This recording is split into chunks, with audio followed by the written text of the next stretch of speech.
अस्सलामुअलैकुम, सुबह खैर। आप देख रहे हैं एक्सप्रेसो, मैं हूँ हिना आदिल और मैं हूँ अली अनीक सैयद। जैसे कि आप देख सकते हैं मेरे साथ मेरी साथी एंकर हिना एक बार फिर मौजूद हैं। कल ये शिकार हो गई थी स्मॉग का और हमारे साथ अवेलेबल नहीं थी।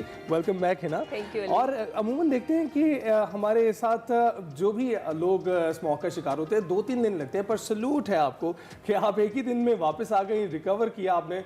और ये इसी को लगन को कहते हैं कि ऐसी लगन हो तो आप जल्द से जल्द अपने काम पर वापस पहुंचते हैं। लेकिन इसके साथ बताएं, मंडेज आपको पसंद नहीं थे। हाँ। मंडे को ही आप इसका शिकार हुई हैं। तो मैं वीकेंड पे इसका शिकार हुई थी, जब हम देख रहे थे कि एयर क्वालिटी इंडेक्स में किस हद तक इजाफा हुआ था और अभी क्या सिचुएशन चल रही है। वो अभी की सिचुएशन ज़रा ताज़ा तरीन सूरत हाल भी बताएं ना। 600 प्लस चल रहा है जी एयर क्वालिटी इंडेक्स। और बार बार आप लोगों को तलकीन की जा रही है कि एहतियात कीजिए, घरों में रहिए, लेकिन नहीं, कोई बात नहीं आ रहा। माशाल्लाह से लाहौरिये बच्चों को स्कूल से छुट्टियां उन्होंने सिर्फ इसलिए दी है ताकि अपने घर रखें और उनका ख्याल रखें, ना कि उनको लेकर आउटिंग्स और पार्क्स में चले जाएं। जनाब थोड़ी सी एहतियात ज़रूर करें। ये जो मेरा अशर है ये 0.1% है जो स्मॉग लोगों का बिगाड़ रही है। बिल्कुल बिल्कुल। और स्मॉग की तो सूरत हाल हमने आपको बताई थी, इस वक्त भी बहुत बुरी है। ज़रा एहतियात कीजिए, अपने घरों में रहें, महफूज रहें, पार्कों का रुख मत करें, एक्सरसाइज के लिए ना जाएं, बच्चों को बाहर ना निकालें। और इसके साथ साथ बताएं कि घरों में बैठे बहुत एंटरटेनमेंट का सामान है। आपने देखा कि कल वनडे मैच था, मायूस कुन परफॉर्मेंस तो हम इसे नहीं कहेंगे, क्योंकि शुरू में हमें लगा कि बड़ी तेज़ी से हमारी विकेटें गिरने लगी और उसके बाद जब हमने देखा मोहम्मद रिजवान आए, उन्होंने 44 रन बनाए, बाबर आजम ने भी अच्छा स्कोर किया, लेकिन वो एक स्पिनर का शिकार हो गए, जंपा का शिकार हो गए। लेकिन इसके साथ साथ हमने नसीम शाह को देखा। नसीम शाह की कारकर्दगी काफ़ी अच्छी नजर आई, उन्होंने भी 40 रन स्कोर किए। लेकिन इसके बाद हमने देखा कि बैटिंग लाइन में कोई भी खड़ा नहीं हो सका। हमारी बॉलिंग ने कुछ जकड़ने की कोशिश की, लेकिन इसके बावजूद पाकिस्तान ये मैच हार गई। कोशिश नाकाम रही और हम कह लेंगे एक बार फिर से कि किस्मत ने साथ नहीं दिया। बिल्कुल कह सकते हैं किस्मत ने साथ नहीं दिया। जनाब, इस पर हम आगे चलकर ज़रा तफसील में बात करते हैं। इसके साथ साथ जो मुल्क की सियासी सूरत हाल है उस पर भी नज़र डालेंगे आगे चलकर। बिल पर बिल पास हो रहे हैं जी, और जिस तरीके से सर्विसेज चीफ्स की मुद्दत में तोसी कर दी गई है, सुप्रीम कोर्ट के जजेस की तादाद में इजाफा कर दिया गया है, जो सारी सियासी सूरत हाल बन रही है, इस पर भी हम बात करेंगे। लेकिन सबसे पहले हम बात करते हैं जिस पर सारी दुनिया की नज़रें इस वक्त जो है ना वो गड़ी हुई है, वो है जी US प्रेसिडेंशियल इलेक्शंस।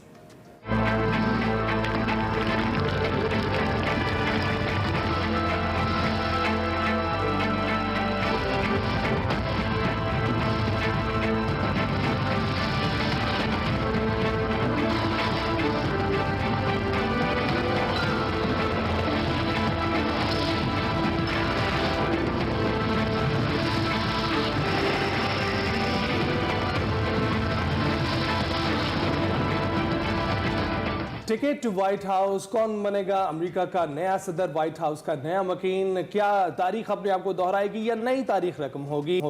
क्या कमला हैरिस जीतेंगी ये इंतखाब या डोनाल्ड ट्रंप? ये आज फैसला हो जाएगा। दोनों जीत के लिए दावेदार हैं और मुख्तलिफ सरमे में दोनों उम्मीदवारों में कांटे का मुकाबला मुतवक्के है। जो भी होगा फैसला अब से चंद घंटे बाद वोटिंग के बाद शुरू होगा और अमेरिका के लिए सदर का इंतखाब अमल में आएगा। कबल इस वक्त वोटिंग में 75 मिलियन से जायद शहरी हक राय दही पहले से ही इस्तेमाल कर चुके हैं और इस वक्त तमाम नजरें उन 7 रियासतों पर मरकूज हैं जिनमें पेंसिल्वेनिया, जॉर्जिया, शुमाली कैरोलिना, मिशिगन, एरिजोना, विस्कॉन्सिन और नेवाडा हैं, जिनको स्विंग स्टेट्स कहा जाता है। स्विंग स्टेट्स का किरदार आप बहुत अच्छे तरीके से जानते हैं। हमारे पाकिस्तान में भी पंजाब एक स्विंग स्टेट है जिसको राम करना बहुत ज़रूरी होता है, क्योंकि पंजाब से जो भी जीतता है मरकज़ में वही हुकूमत बनाता है। और इसी तरह से हम देखते हैं कि अमेरिका में भी ये स्विंग स्टेट्स मरकज़ी किरदार अदा करती हैं। पहले से डिसाइडेड होता है कि रेड स्टेट कौन सी है, ब्लू स्टेट कौन सी है। रेड स्टेट रिपब्लिकन्स को सपोर्ट करती है, ब्लू स्टेट्स जो हैं वो डेमोक्रेट्स को सपोर्ट करती हैं। पार्टीज तो और भी हैं, लेकिन बुनियादी तौर पर इन्हीं दो पार्टीज़ के दरमियान जो कांटे का मुकाबला होता है, यही दो पार्टीज़ हैं जिनके सरबराहान सदर मुंतखब होते हैं। रिपब्लिकन उम्मीदवार डोनाल्ड ट्रंप नताइज से कबल ही अपनी लैंडस्लाइड विक्ट्री के हवाले से प्रेडिक्शन कर चुके हैं और अपनी लैंडस्लाइड विक्ट्री के लिए पहले ही तकरीर तैयार कर चुके हैं। और इसके अलावा कैरोलिना में रैली से खिताब करते हुए सदर ट्रंप ने कहा है कि हम मंगल को एक लैंडस्लाइड फतह हासिल करने जा रहे हैं। हाँ जी, और वही कहते हैं कि ये जीत इतनी वाज़ेह होगी कि इसमें धांधली का इम्कान ही ख़त्म हो जाएगा। दूसरी तरफ डेमोक्रेट उम्मीदवार जो कमला हैरिस हैं, मिशिगन में जहां अरब अमरीकी कम्युनिटी की एक बड़ी तादाद मौजूद है, उसमें उन्होंने अपनी कैंपेनिंग के दौरान ये कहा कि वो गज़ा की जंगबंदी के लिए हर मुमकिन कोशिश करेंगी, जबकि इससे पहले नो वॉर सदर के तौर पर डोनाल्ड ट्रंप को ही समझा जाता था। अब यहाँ ये सवाल पैदा होता है कि अभी तक डेमोक्रेट और रिपब्लिकन दोनों जमातों की जो पॉलिसीज़ हैं उनको प्रो इसराइली समझा जा रहा है। उनका किरदार इसराइल फ़लस्तीन में क्या होगा, इस पर हमने बात करनी है और हमारे साथ हमारे गेस्ट बिल्कुल हमारे साथ इस वक्त सीनियर तजज़ियाकार रहमान अज़हर मौजूद हैं, सीनियर तजज़ियाकार फैज़ रहमान मौजूद हैं। बहुत शुक्रिया आप दोनों का। सबसे पहले हम रहमान आपके पास आएंगे, इस वक्त पूछेंगे कि क्या सूरत हाल आप देख रहे हैं। दोनों तरफ से प्रेडिक्शंस ये की जा रही हैं कि जिस तरह डेमोक्रेट्स इस वक्त हुकूमत में हैं तो उनको किसी तरह से ये सपोर्ट पहले से मिलेगी कि स्पॉन्सर्स उनके साथ है और दीगर जो जिनके जिसे कहा जा सकता है कि ऐसे अफराद उनके साथ है, ताकतवर अफराद उनके साथ है जो अभी हुकूमत चला रहे हैं। लेकिन दूसरी जानिब हम देखें अवामी ताकत जो स्ट्रीट पावर है वो इस वक्त डोनाल्ड ट्रंप के हाथ में है और अमेरिका में अमूमन जो है वोटिंग के ज़रिए ही आप देखते हैं कि मैदान मारा जाता है। इस वक्त आपको क्या दिखाई दे रहा है, कौन ज़्यादा ताकत में दिखाई दे रहा है? Ali thank you so much. देखिए मैं इस वक्त हूँ न्यूयॉर्क के अंदर और मैं कुछ डिसएग्री करता हूँ ये जो आपने अभी असेसमेंट दी है। अमेरिका में सदारती इंतखाबात से पहले जो एग्जिट पोल्स होते हैं, जो एग्जिट पोल्स अभी तक आए हैं, आज अमेरिका में इलेक्शन से पहले की रात है, जो एग्जिट पोल्स आ रहे हैं उसमें शायद ही कभी इतनी क्लोज मार्जिन या इतना क्लोज कॉल जो है वो देखा गया हो जितना इस वक्त जो है वो कमला हैरिस और डोनाल्ड ट्रंप के दरमियान जो है वो नजर आ रहा है। जब पहले जो बाइडन और डोनाल्ड ट्रंप का मुकाबला था उस वक्त डोनाल्ड ट्रंप को काफी हद तक यकीन था और वो नजर भी आ रहा था कि उनकी पोजीशन जो थी वो बहुत मजबूत थी। लेकिन कमला हैरिस के आने के बाद ये रेस थोड़ी इंटरेस्टिंग हो गई और उसके बाद ये आखिरी दिनों में जो है वो ये रेस और ज्यादा टाइट हो गई है। अभी जैसा आप भी बता रहे थे कि जो रेड और ब्लू स्टेट्स हैं वो बड़ी हद तक डिसाइडेड हैं, लेकिन असल मसला उन स्विंग स्टेट्स का आता है कि जिनके बारे में ये कहा जाता है कि वो किसी की तरफ भी जा सकते हैं। और स्विंग स्टेट्स के बाद एक और यहाँ पर जो टर्म जो यूज होती है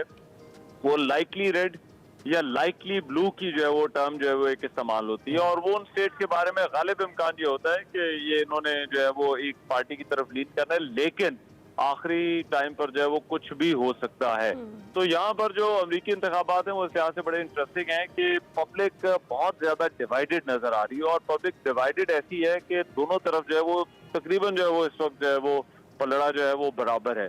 तो I think this is going to be very interesting election और ये इंटरेस्टिंग इस वजह से भी होगा कि कहा यह जा रहा है कि इलेक्शन का दिन तो गुजर जाएगा लेकिन इलेक्शन की जो रात है वो बड़ी इंटरेस्टिंग होगी और इंतखाबी नतायज जब आएंगे और ज्यादा बड़ा सवाल यह है कि उन इंतखाबी नतायज को तस्लीम किया जाएगा या नहीं, ये भी इम्पोर्टेंट होगा इस इलेक्शन। एग्जैक्टली।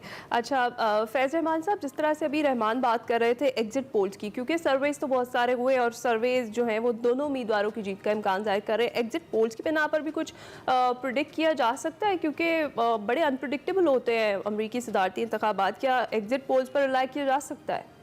जी, सबसे पहले तो बहुत बहुत शुक्रिया Ali and Hina, it's good to be on your show.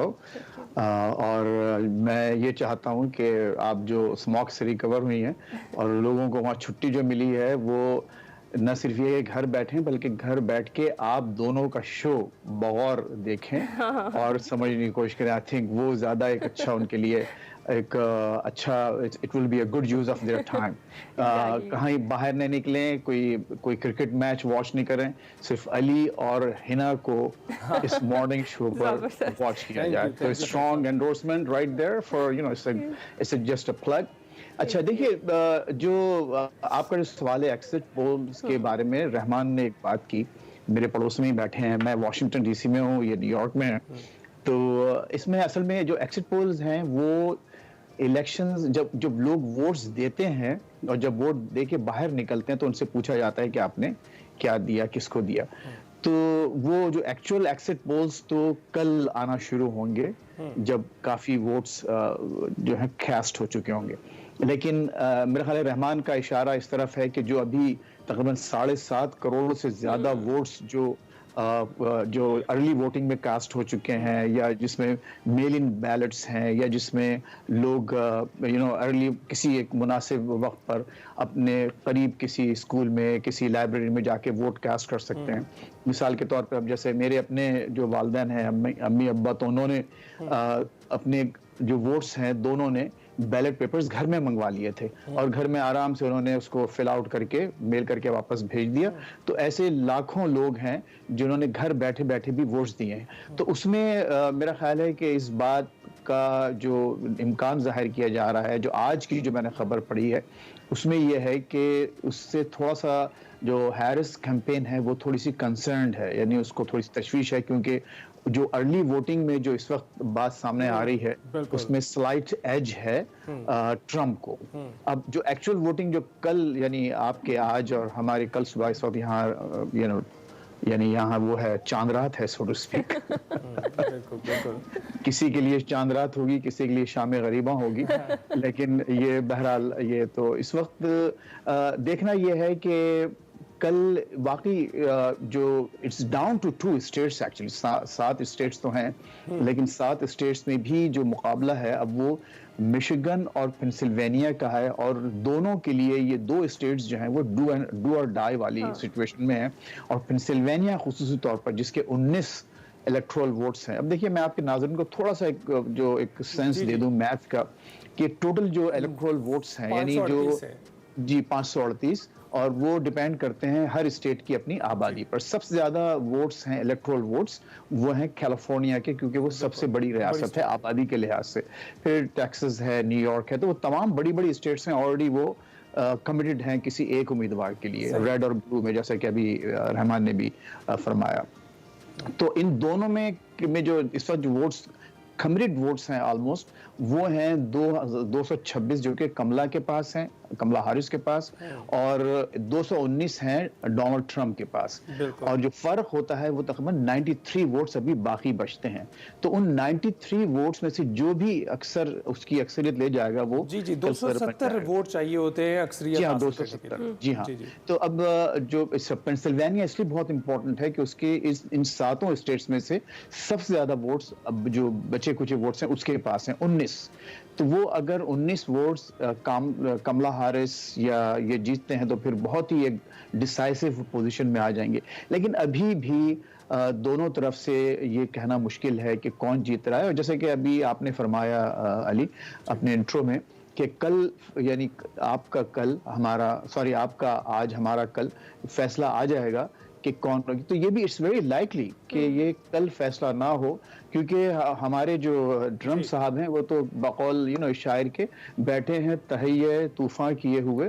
तो वो तूफान कल जो है बहुत बड़ा आ सकता है कि वो रिफ्यूज कर दें अगर हारें। बिल्कुल फैसला हम देखेंगे कि क्या सूरत हाल बनती है कल। अभी रहमान आप बताइएगा, न्यूयॉर्क में आप मौजूद हैं और हम देख रहे हैं कि वॉशिंगटन में फैज़ साहब हैं, आप न्यूयॉर्क में हैं, बहुत अहम मकामात हैं इस वक्त इंतखाबात के हवाले से। न्यूयॉर्क की अगर बात करें तो हम देखते हैं 8 लाख के करीब रजिस्टर्ड वोटर्स इस वक्त हम मुस्लिम वोटर्स हैं जो न्यूयॉर्क में मौजूद है।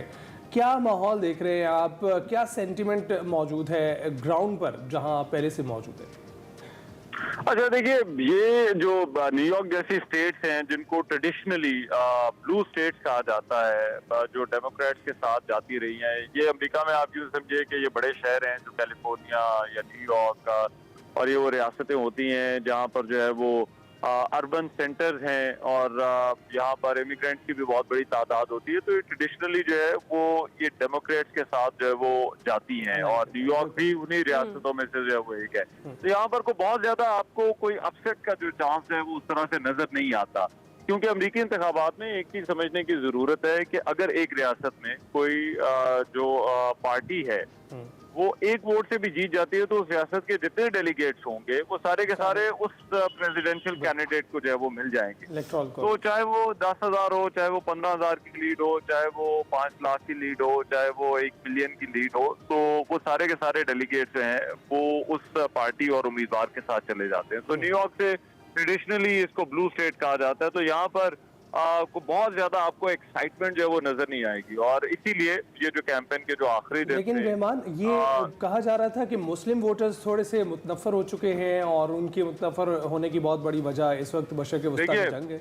दो तरह के वोट बैंक हैं जो इस वक्त बहुत मैटर करेंगे। एक तो आपने खुद कहा कि जो मुस्लिम वोटर्स हैं, लेकिन ये उन रियासतों में मैटर करेंगे जो स्विंग स्टेट्स हैं या जिनके जहां पर जो है वो मुकाबला सख्त है। क्योंकि देखिए पहले ऐसे भी इंतखाब होते रहे जहां पर 15,000 से जो है वो एक रियासत जो है वो निकाली और उसके वोट जो है वो चले गए। तो ये इतना बड़ा मार्जिन नहीं होता अगर आप यहाँ पर कम्युनिटीज को देखें तो। और एक तो ये मुस्लिम वोटर्स का है क्योंकि ट्रम्प तो बहुत ही एंटी इमिग्रेंट और एक उनका बहुत जारहाना उनका रवैया है। उनकी तकरीरों के अंदर वो बहुत सख्त बातें जो है वो इमिग्रेशन और इमिग्रेंट्स के हवाले से जो है वो करते आए हैं। दूसरी तरफ जो बाइडन की एक लेगेसी है और बाइडन की जो गजा के ऊपर जो इनका स्टांस रहा है उससे भी को खुश नहीं है।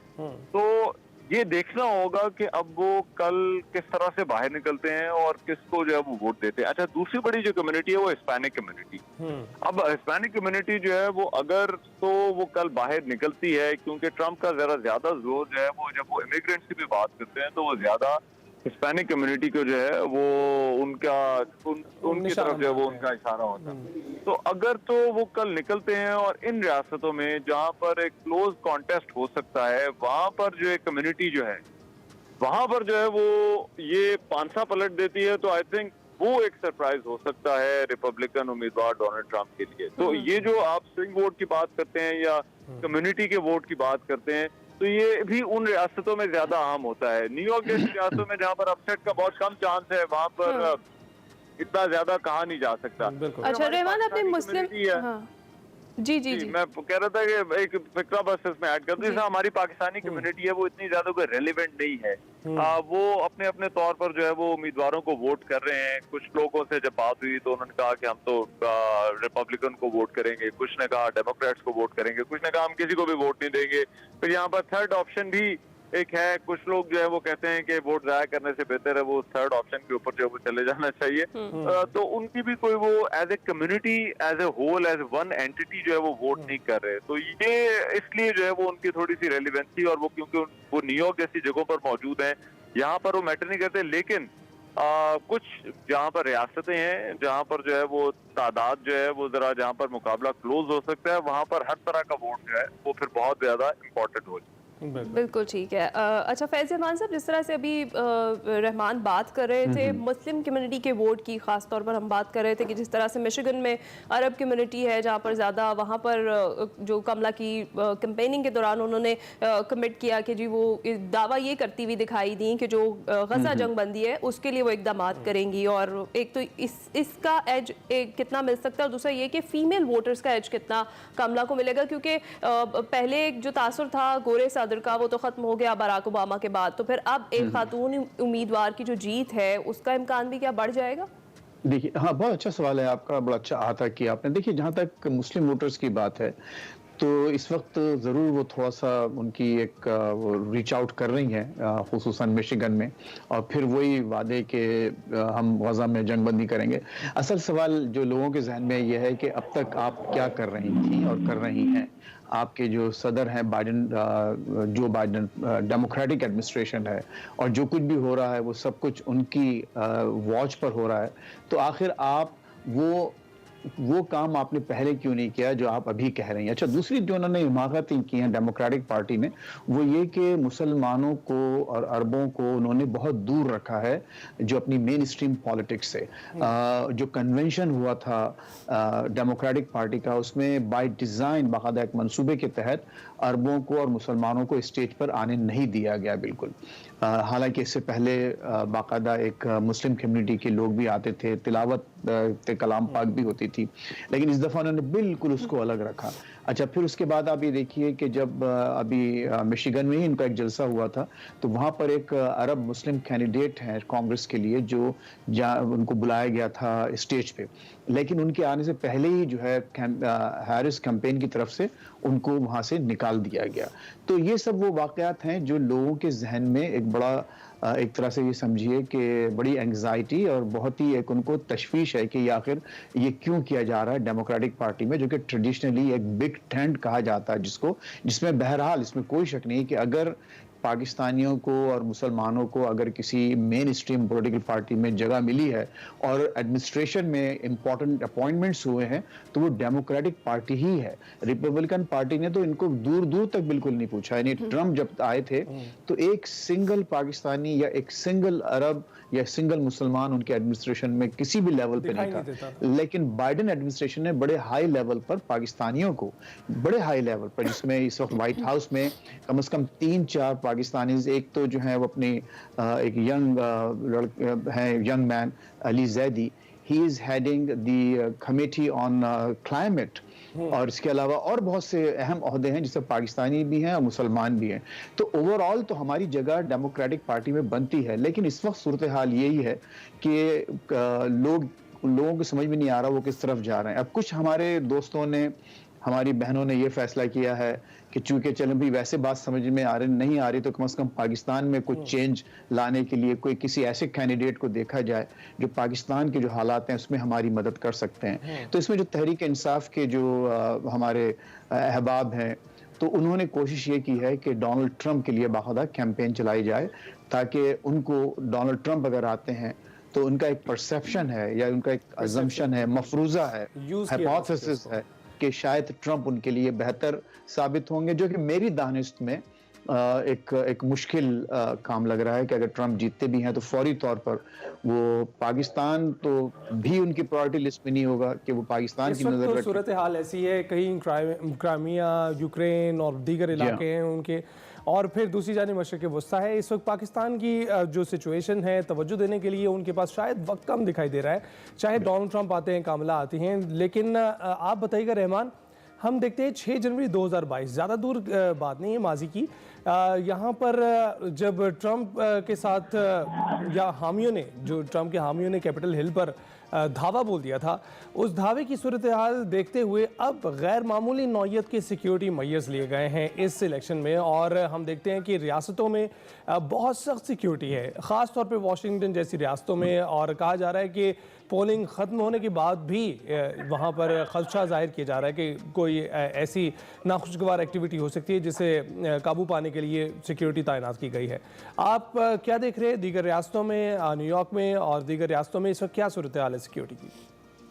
देखिए, इस हवाले से काफी बात होती रही अली, और ये इस कैंपेन के दौरान ट्रंप से भी 2-3 जगहों पर, डोनाल्ड ट्रंप से भी ये पूछा गया कि अगर आप जो इंतखाबी नतायज जो आएंगे क्या आप उनको तस्लीम करेंगे या नहीं करेंगे। तो उन्होंने भी कोई वाज़ेह तौर पर जो है वो इसका जवाब अपनी कैंपेन के दौरान वो इस सवाल को ऐसे लगा जैसे गोल करते रहे हैं, जिसकी वजह से बहुत सारे यहाँ पर जो सियासी पंडित हैं उनका ख्याल है कि ये इम्कान बहुत हद तक मौजूद है कि इस इलेक्शन की एक पॉसिबिलिटी तो है कि डोनाल्ड ट्रंप जीते, लेकिन दूसरी पॉसिबिलिटी यही है कि ये इंतखाबी नतायज जो है वो मुतनाज़ हो जाएंगे। उसकी एक मिसाल ये है कि जो आज भी जिन रियासतों के अंदर जो है वो अर्ली पोलिंग हो रही थी, वोटिंग हो रही थी, तो यहाँ पर सोशल मीडिया पर वीडियो जो है वो गर्दिश करना शुरू हो गई कि जो डोनाल्ड ट्रंप के जो वोट्स हैं उनको डिस्ट्रॉय किया जा रहा है, जिस पर फौरी तौर पर जो है वो उन्होंने यहाँ पर तहकीकात जो है वो की, और जो अथॉरिटीज हैं उन्होंने वो ऐसी किसी भी वीडियो की जो है वो तरदीद की है, और उन्होंने कहा है कि ऐसा कोई मामला नहीं है, कोई किसी भी पार्टी का वोट जो है वो डिस्ट्रॉय नहीं किया गया। ये मिस इन्फॉर्मेशन वाला जो इशू है ये 2016 के भी इंतखाबात में था, 2020 के भी इंतखाबात में ये बड़ा इशू था, और 24 में भी अब ऐसा लग रहा है कि यहाँ पर भी है, और रैलियों में भी जो है वो जो तकारीर हो रही हैं उनमें भी इनका जिक्र हो रहा है।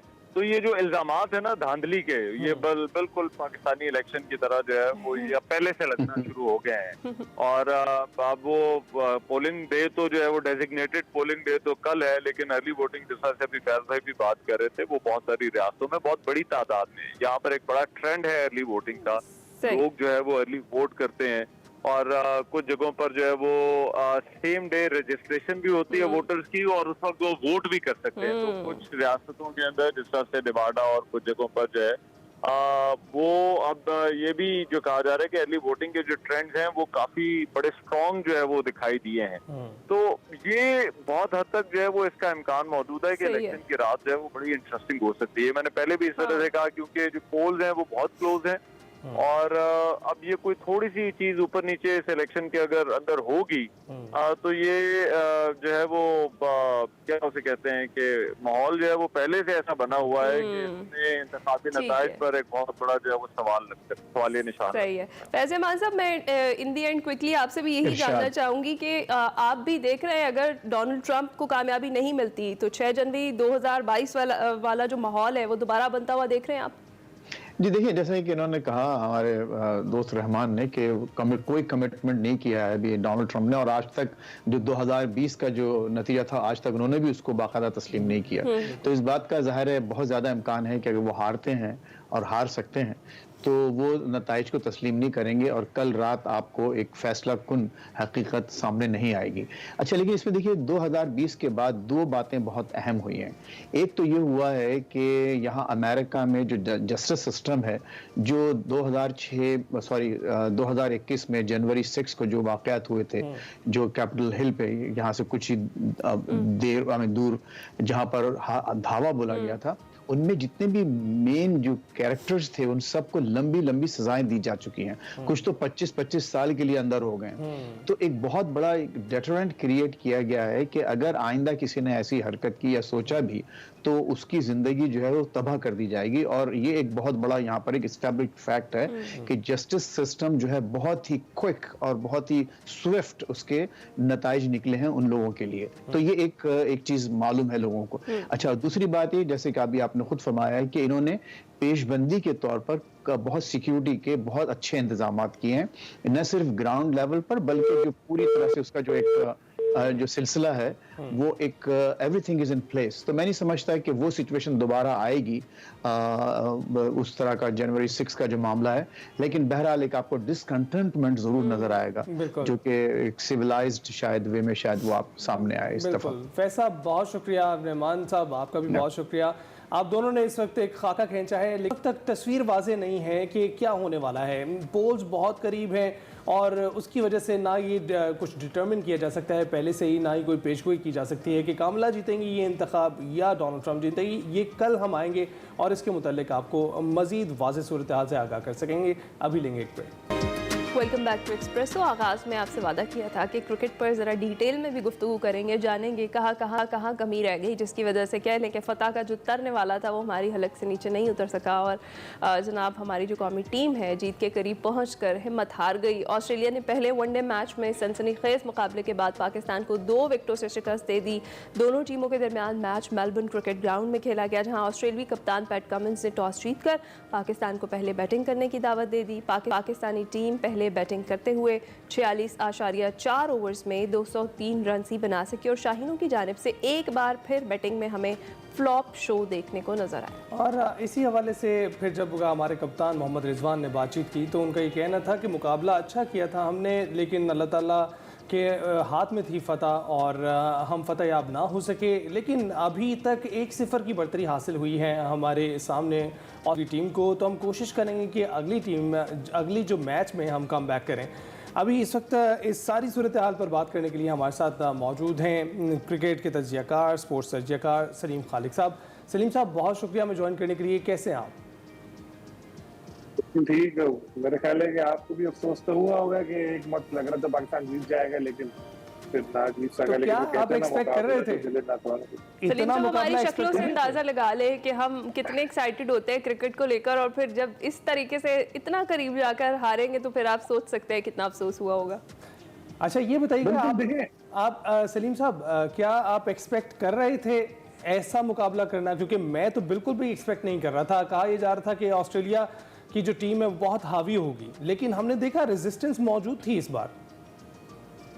बिल्कुल आप सही कह रहे हैं कि खासतौर पर जब 2 विकेट पर अच्छा स्कोर ऑस्ट्रेलिया ने बना लिया था और लग रहा था कि ऑस्ट्रेलिया की टीम आसानी से जीत जाएगी, तो बहुत सारे लोग ऐसे थे जिन्होंने टेलीविजन सेट्स अपने बंद भी कर दिए थे और टीम को बुरा वाला कहना शुरू कर दिया था। लेकिन एकदम हारिस रऊफ ने जो बिल्कुल चेंज कर दिया, बड़ी जबरदस्त उन्होंने बॉलिंग की और मैच फिर लगा के पाकिस्तान शायद जीत जाए, लेकिन 7 विकेट लेने के बाद फिर थोड़ा एक पार्टनरशिप बन गई 25 की, और फिर कमेंस आउट होने का नाम ही नहीं ले रहे थे। उन्होंने कहा मैं कैप्टन को जितवा के ले जाऊंगा, और शाहीन ने भी अच्छी बॉलिंग की। तो बस किस्मत में नहीं थी पता, लेकिन कहते हैं ना मुकाबला तो दिल है नात वाला खूब किया। वही बात है कि मुकाबला पाकिस्तान ने बहुत किया, और बैटिंग की जिस तरह की परफॉर्मेंस थी उसके बाद ये बॉलिंग जो है, इस पे एक दिल बड़ा हो गया टीम का भी, बाकी लोगों का भी, कि हाँ हम ऑस्ट्रेलिया को हरा सकते हैं। अगर थोड़ा स्कोर और होता है 20-25 रन तो शायद पाकिस्तान जीत जाता, लेकिन वो बात वही है, पॉजिटिव चीजें इस मैच में बहुत नजर आ रही है हमें। ऐसा ही है। अच्छा सलीम खालिक साहब, बॉलर्स ने जिस तरह से भी आपने बात की कि बैटिंग और बॉलिंग दोनों में ही हमने देखा शानदार कारकर्दगी दिखाई हमारे बॉलर्स ने। जो पिच हमारे के लिए मुश्किल तरीन साबित हो रही थी, उनका खेलना मुश्किल साबित हो रहा था, उसी पिच पर फिर नसीम शाह ने कमाल की बैटिंग की, और फिर हमारे बैटर्स पर सोचने वाली बात है कि किस चीज़ का इतना ज़्यादा प्रेशर था जो एक बड़ा टारगेट देने में वो नाकाम रहे। मैं थोड़ा सा कंफ्यूज हो गया था आपका सवाल सुन के, जब आपने कहा, मैंने कहा बैट्समैन और बैटिंग में बहुत अच्छी बॉलर्स ने बैटिंग और बॉलिंग दोनों। बोला बॉलर्स ने। देखिए सुनने में कितना ऑड लगता है, लेकिन हकीकत यही है कि हमारे बॉलर्स खासतौर पर शाहीन शाह अफरीदी और नसीम ने जिस तरह से बैटिंग की। मेलबर्न ग्राउंड बहुत बड़ा ग्राउंड है, वहाँ छक्का लगाना कोई आसान काम नहीं। 4 छक्के नसीम ने लगाया, और आपने देखा होगा कि ग्राउंड में गुंजाइश तो 1 लाख लोगों की है, लेकिन 25% भरा हुआ था, और ज्यादातर पाकिस्तानी थे। दूर दराज से शहरों से मैच देखने आए थे, तो उनको कितना अच्छा लग रहा होगा जब हमें टीवी पे बैठ के इतना अच्छा लग रहा था। तो बॉलर्स ने बैट्समैनों को एक आईना दिखाया कि भाई यहाँ खेल सकते हैं, लेकिन अनफॉर्चुनेटली हमारे जो बैट्समैन है एक दिफाई हॉल में बंद हो जाते हैं, पता नहीं क्या होता है जाके। तो अब आप यकीन माने 172 बॉल्स पर पाकिस्तान ने कोई रन नहीं बनाया कल। मैंने पूरे ओवर भी नहीं खेले, फिर भी 172 बॉलें पाकिस्तान ने बनाया कि अगर आप इसको कैलकुलेट करें तो 29 ओवर पाकिस्तान ने मेडन खेले। ये इस तरह से नहीं है, लेकिन डॉट बॉल्स तो अगर आप गिने तो कोई रन नहीं बनाया। तो जब एक इस तरह की आप लोग एक दिफाई बैटिंग करेंगे, एक ढल के खेलेंगे, तो फिर तो यही होगा। अच्छा, बॉलर्स का कोई दाव पे नहीं होता, शाहीन 0 पे आउट हो जाता, कोई कुछ नहीं बोलता, और ये नसीम 0 पे आउट होते, कोई कुछ नहीं कहते यार तो बॉलर आउट हो गया, तो इसलिए वो अपना खुलकर खेले। तो हमारे बैटर्स भी अगर खुलकर खेलते तो शायद बेहतर स्कोर बन जाता। पिच सलीम साहब ये भी बताइएगा कि जो मोहम्मद रिजवान के पास रिसोर्सेज उनके डिस्पोजल पे थे कप्तान के तौर पर, कैसी कप्तानी की उन्होंने? आपको क्या लगता है कि क्या वो टीम को यकजा करने में कुछ कामयाब रहे हैं इस बार?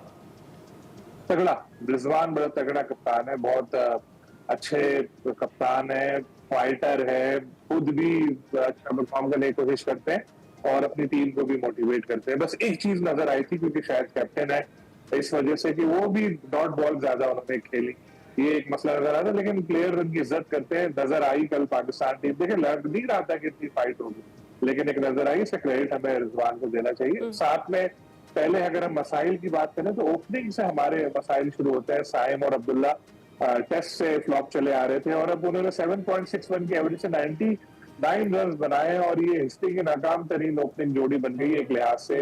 एक डिटेल हमने खबर आज एक्सप्रेस में भी दी है। तो सबसे साइम का वनडे डेब्यू था, लेकिन टेस्ट में भी फ्लॉप जा रहे थे। इस चीज पर एक तवज्जो देने की जरूरत है, तो इधर देखना पड़ेगा, इसको इधर लाना पड़ेगा। पॉजिटिव चीज पर अगर हम आए तो बाबर कल पुराने वाले बाबर नजर आ रहे थे, जो 1-2 उन्होंने कवर ड्राइव खेले तो वो वही लग रहा था कि आज तो बाबर की सेंचुरी है। लेकिन स्पिनर्स के खिलाफ कुछ अरसे से वो एक थोड़ा जद्दोजहद कर रहे हैं। कल भी यही हुआ कि स्पिनर के सामने वो बोल्ड हो गए, लेकिन लग रहा था कि बाबर शायद कल बड़ी इनिंग खेलेंगे।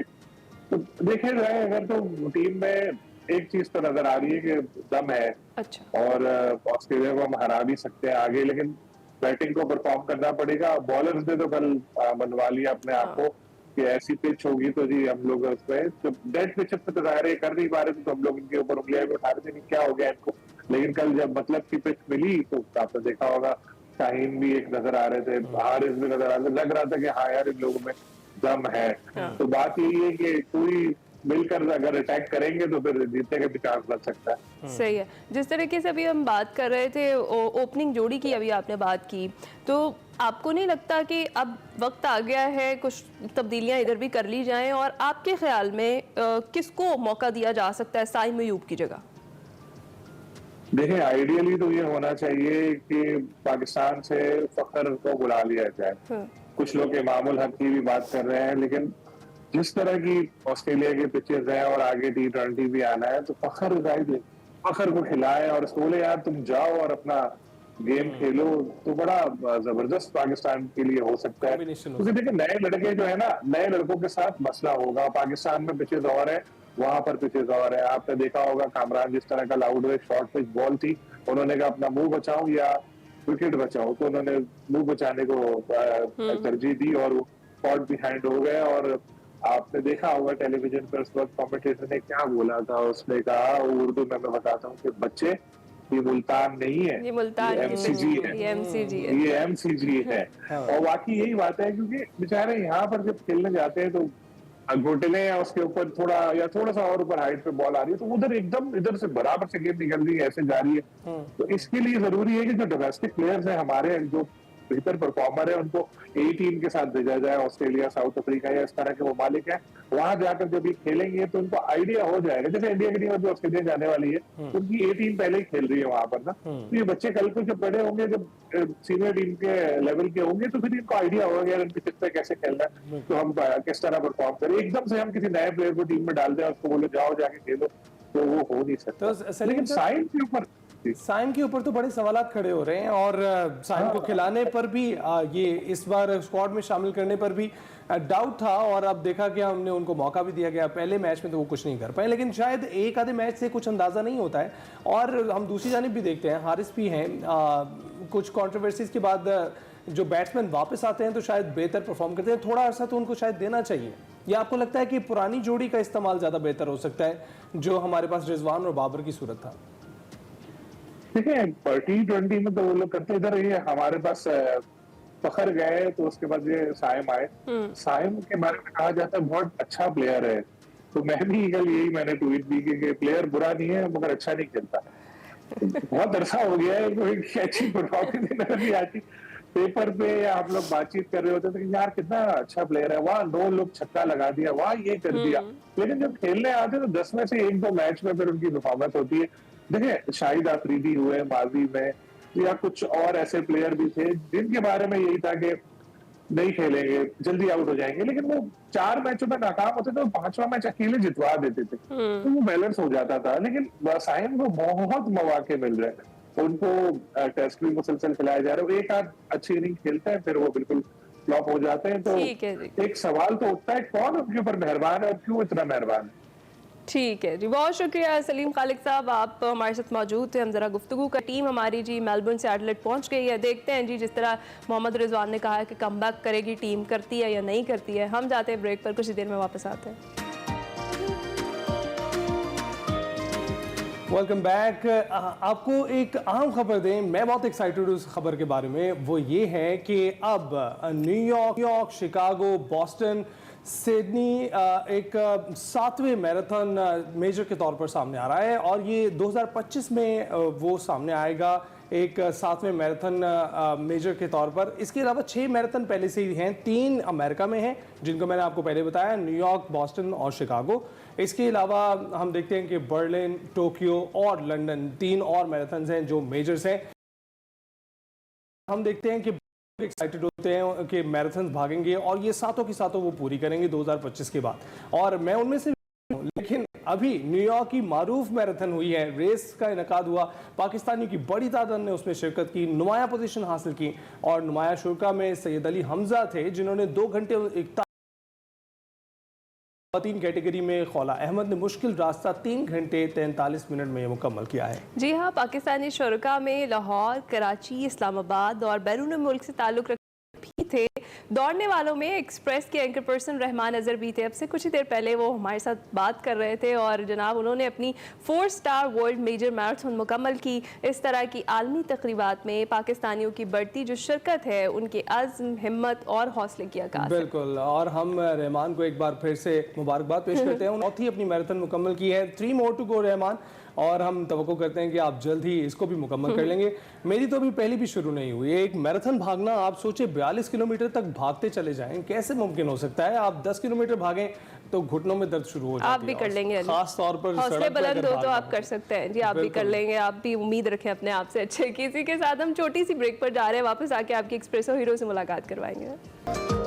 प्रोग्राम के दूसरे हिस्से में खुशामदीद। ज़रा इकॉनमी की बात कर लेते हैं। कहा यह जा रहा है कि जी हुकूमत की मजबूत पॉलिसीज़ के समरात के बाइस अब सरमायाकारों का एतमाद बहाल हो रहा है और पाकिस्तान स्टॉक एक्सचेंज में इंडेक्स ने 92,000 की नई तारीख साज हद अबूर कर ली है और गुज़िश्ता माह अक्टूबर की अगर बात करें तो 100 इंडेक्स 10,750 से ज़ायद पॉइंट्स के बैंड में रहा और इस दौरान 100 इंडेक्स 81,000 से 91,000 पॉइंट्स रही और अक्टूबर में इंडेक्स में 7,000 से ज़ायद पॉइंट्स का इजाफा भी देखा गया। उधर गुज़िश्ता रोज़ स्टेट बैंक ने शरह सूद में 2.5% की मजीद कमी करके उसे 15% कर दिया है, जो कि इंतहाई मुस्बत बात है। स्टेट बैंक एलामी के मुताबिक महंगाई तवक्को से ज़्यादा तेज़ी से कम हुई है और अक्टूबर में अपने वस्त मुद्दती हदफ के करीब पहुंच गई है। इस पर बात करने के लिए हमारे साथ मौजूद हैं हमारे गेस्ट माहिरात हैं डॉक्टर अयूब महर साहब। बहुत शुक्रिया अयूब साहब हमें ज्वाइन करने के लिए। कैसे आप?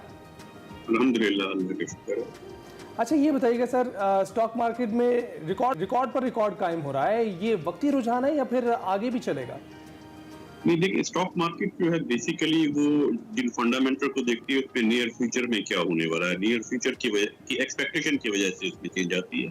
तो एक्सपेक्टेशन, दो चीज़ों की एक्सपेक्टेशन बहुत वाज़ेह थी गुज़िश्ता चंद महीनों से।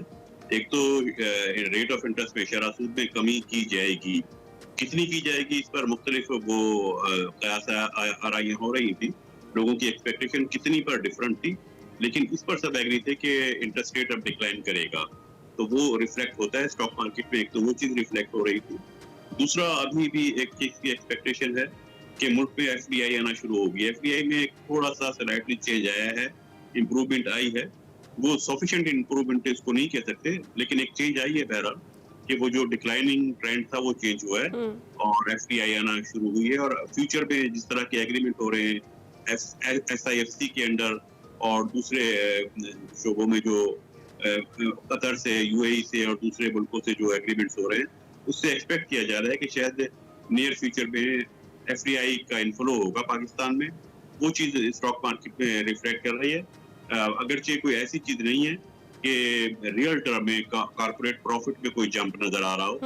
वो अक्सर लोग कहते हैं कि कॉर्पोरेट प्रॉफिट में जंप नहीं है, बहुत बड़े बड़े अदारे जो हैं अभी प्रॉफिट नहीं दे रहे, लेकिन वो स्टॉक मार्केट बहरहाल करंट सिनेरियो पे नहीं चलती, वो नियर फ्यूचर में क्या होने वाला है उसको रिफ्लेक्ट करती है। इसीलिए उसको जो बैरोमीटर हम कहते हैं कि नियर फ्यूचर में क्या होगा, वो एक तरह से रिफ्लेक्ट होता है। तो डॉक्टर साहब, तासुर तो एक ये भी पाया जा रहा है कि अब वो वक्त दूर नहीं है जब स्टॉक मार्केट 1 लाख पॉइंट्स अबूर कर जाएगा, ये हकीकत बन पाएगा नहीं। और दूसरा ये कि स्टॉक मार्केट ग्रो कर रही है, क्या प्रॉफिट मार्जिन उतना ज़्यादा है जिस तरीके से भी आप बात कर रहे थे, जिस हिसाब से मार्केट ग्रो कर रही है? नहीं, प्रॉफिट मार्जिन नहीं, उसमें हम स्टॉक मार्केट में कहते हैं कि जो वो प्राइस अर्निंग रेशियो जो है वो अगर देखें तो वो इम्प्रूवमेंट हो रही है। अर्निंग की में कोई खातिर खा इजाफा उस तरह से नहीं है। और अगर कॉर्पोरेट प्रॉफिट में अर्निंग में इजाफा हुआ भी है तो अगर उसको रियल टर्म में देखिए, इन्फ्लेशन गुज़िश्ता दिनों में जो रहा है उसको एडजस्ट कर लें तो फिर वो इतने प्रॉफिट आपको नजर नहीं आएंगे। लेकिन हाँ, ये है कि 1 लाख का जो बेंचमार्क है वो क्रॉस हो जाएगा, वो क्रॉस हो सकता है आने वाले सालों में, 1-2 साल में वो क्रॉस हो सकता है। अगर जो एग्रीमेंट हमने किए हैं फॉरेन डायरेक्ट इन्वेस्टमेंट के और पोर्टफोलियो इन्वेस्टमेंट के, अगर वो सिनेरियो मस्बत रहता है तो ये 1 लाख को क्रॉस भी कर सकता है, कोई नामुमकिन बात नहीं है। और अभी देखिए जो स्टेट बैंक ने जो इंटरेस्ट रेट कम किया है, एक्सपेक्टेशन मार्केट की थी 2%, अगर कि डिमांड तो 5% तक भी थी, लेकिन 2% की एक्सपेक्टेशन थी। स्टेट बैंक ने 2.5% कम किया और जो 6 रीजन मॉनेटरी पॉलिसी स्टेटमेंट में जो डायरेक्टली मेंशन किए गए हैं कि क्यों एक्सपेक्टेशन से ज्यादा डिक्लाइन किया गया है, उनमें जो रीजन थे उसमें वन ऑफ द रीजन ये था कि इन्फ्लेशन जो है कम हुआ है, सिग्निफिकेंटली कम हुआ है और एक्सपेक्टेशन से ज्यादा कम हुआ है, लेस देन 7% चला गया है। दूसरा, उसमें एक चीज बड़ी अहम चीज जो ऑब्जर्व की जा रही थी कि पॉलिसी रेट कुछ भी हो, लेकिन जो गवर्नमेंट सिक्योरिटीज पर यील्ड थी, जो कट ऑफ यील्ड थी, जो मार्केट डिटरमाइन होती है, मार्केट में डिटरमाइन होती है, वो यील्ड डिक्लाइन कर रही थी। काइबर पॉलिसी रेट से नीचे चला गया था, काइबर कम हो रहा था। वो इंडिकेटर थे कि जो इन्वेस्टर्स हैं वो एक्सपेक्ट कर रहे हैं कि इंटरेस्ट रेट कम होगा और उनकी एक्सपेक्टेशन को देखते हुए जो और इन्फ्लेशन रेट को देखते हुए जो कमी की जा रही थी उसमें 2.5 का, 2 के बजाय 2.5 का एक साथ उसमें कमी कर दी गई। टैक्स आप कैसे देखते हैं डॉक्टर साहब इसको? हम देखते हैं कि शरह सूद में कमी हमेशा अलामत होती है कि इकॉनमी मुस्तहकम हो रही है। क्या आपको लग रहा है कि इस तरह से इंडेक्सेस का जो है उसमें बढ़ोतरी और दूसरी तरफ शरह सूद की कमी, क्या ये वाकई रियल इंडिकेटर्स हैं कि हमारी इकॉनमी बेहतर जा रही है? क्योंकि हम कोई इंडस्ट्री डेवलप होते हुए तो देख नहीं रहे, हमारी कुछ इंडस्ट्रीज हैं वो भी फायरवॉल्स का शिकार हो रही हैं। तो इसकी ऐसी सूरत हाल में क्या ऐसा एलिमेंट है, क्या ऐसा फैक्टर है जिसकी वजह से शरह सूद नीचे आ रही है? नहीं, देखिए इसमें जो शरह सूद का कम किया जाना है स्टेट बैंक जो करता है वो इकोनॉमी के इसलिए नहीं कि इकोनॉमी की ओवरऑल स्टेबिलिटी है, वो जिन फैक्टर्स को देख रहा होता है वो मैनेज कर रहा होता है, पॉलिसी इंडिकेटर है ना। स्टेट बैंक की जो शरह सूद है उसको हम कहते हैं कि इसके टू इन ऑब्जेक्टिव्स होते हैं, दोनों का बैलेंस रखना होता है स्टेट बैंक को। दुनिया के तमाम सेंट्रल बैंक ये करते हैं। एक तो जीडीपी ग्रोथ रेट आपकी जो है वो मेंटेन रहना चाहिए, उसमें कोई ऐसा डिक्लाइन ना आ जाए जो इकोनॉमी के लिए ज्यादा हार्मफुल हो। दूसरा, इन्फ्लेशन को भी कंट्रोल करना होता है, तो इन दोनों टारगेट में बैलेंस रखने के लिए इंटरेस्ट रेट को कम या ज्यादा करता है। जो कमी की गई है वो इन्फ्लेशन को देखते हुए, ट्रेंड को इकोनॉमी के फ्यूचर्स के लिए की गई है। लेकिन ये स्टेबिलिटी की कोई जरूरी नहीं कि बाकी चीजों के में भी इसमें स्टेबिलिटी आ रही हो इसकी वजह से। अच्छा, तो डॉक्टर साहब हम देखते हैं शरह सूद में कमी के बाद फिर हुकूमत जो है वो कमर्शियल बैंक से पैसे ले रही है, और आम आदमी अगर कोई अपना बिजनेस करना चाहता है तो बैंक एक आम आदमी की बजाय हुकूमत को पैसे देने को तरजीह देता है। तो ऐसे में तो कारोबार नहीं खुलेंगे, क्योंकि अगर इन्वेस्टर को गवर्नमेंट की तरह ही फैसिलिटेट नहीं करेंगे बैंक्स तो फिर तो एतमाद बहाल नहीं होगा। जी बिल्कुल सही आपने इंडिकेट किया है इसमें, और बड़ी इंपॉर्टेंट बात है ये कि गुज़िश्ता 1-2 साल में ये प्रैक्टिस बन चुकी थी, ये ट्रेंड हो रहा था और ये बहुत पीक पर चला गया था कि more than 90% of the deposit जो थे पब्लिक के वो गवर्नमेंट की तरफ जा रहे थे, जो कि खतरनाक ट्रेंड है। दुनिया के किसी मुल्क में ऐसा नहीं होता। वो जो पब्लिक मनी होती है उसको इन्वेस्टमेंट के लिए यूज होना चाहिए, उसे इंडस्ट्रियलाइजेशन के लिए यूज होना चाहिए।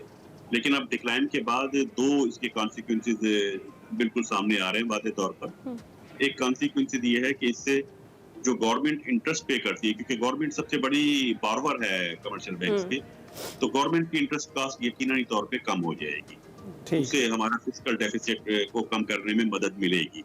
ये एक बहुत बड़ा डायरेक्ट इंडिकेटर तो इसका ये आ रहा है। दूसरा जो इसका कॉन्सिक्वेंसेस है कि गुज़िश्ता 2 सालों से देख रहे हैं कि जो प्राइवेट सेक्टर को क्रेडिट फैसिलिटी ले रहा है, बैंक से लोन ले रहा है, वो उसका जो इनफ्लो, जो आउटफ्लो होता है बैंक से, जो आउटफ्लो हो रहा था वो नेगेटिव हो रहा था। यानी जो उन्होंने पहले लोन लिए वो वापस करने को तरजीह दे रहे थे, मजीद लोन नहीं ले रहे थे। तो उसके जो रीजन थे, एक तो ये कि वो पैसा गवर्नमेंट की तरफ जा रहा था, गवर्नमेंट प्रायोरिटी बैंक की होती है, बैंक को कोई रिस्क मैनेज नहीं करना, कोई फिजिबिलिटी रिपोर्ट नहीं बनानी, पता है गवर्नमेंट को दे रहे हैं आराम से वापस हो जाएगा, तो बैंक के लिए बड़ा एक इजी वे बना हुआ होता है, बिल्कुल कन्वीनियंट होता है। दूसरा जो था इसमें कि इंटरेस्ट रेट जब इतने हाई हो गए थे कि 22 पर चले जाए, 22 पर चले जाए, तो इंडस्ट्री के लिए वो बिल्कुल फिजिबल नहीं था। अब इंटरेस्ट रेट कम होने से एक तासुर ये है कि शायद अब इंडस्ट्री जो है या प्राइवेट सेक्टर जो है वो लोन की तरफ आए, और थोड़ी कारपोरेट सेक्टर जो है हमारा या बिजनेस सेक्टर जो है उसमें प्रोडक्शन और ग्रोथ शायद बढ़ना शुरू हो जाए। एक ऑब्जेक्टिव स्टेट बैंक का ये भी था कि उस ग्रोथ को बढ़ाया जाए। बिल्कुल।